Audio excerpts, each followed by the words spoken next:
Hello, welcome back to my channel. This is part 6 of my Eisen 13x40 lathe setup.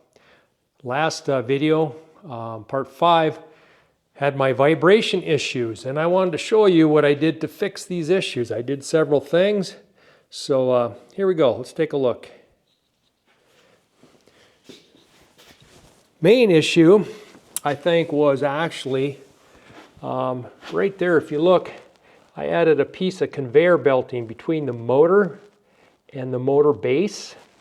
Also, this pivot rod that looked like this right here was in here.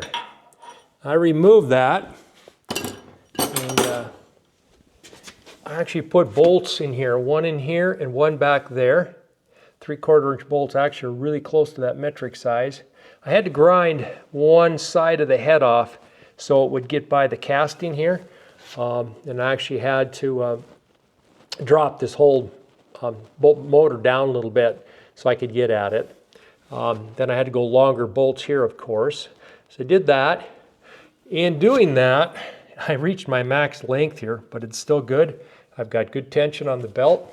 I also noticed on this bar here, the tension bar that keeps the motor tight, the body fit bolt on the back side, you could not get this tight.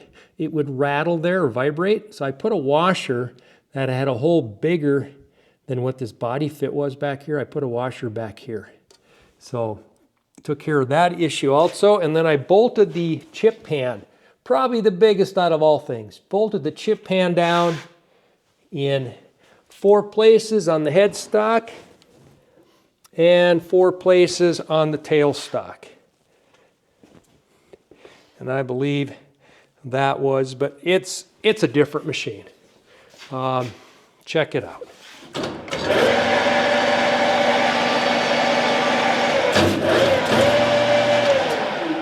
All you hear now is gear noise.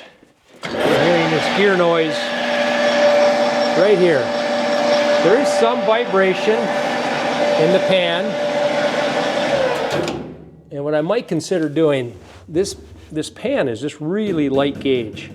So you can listen to that. It's rattling just between the wires for the digital readout.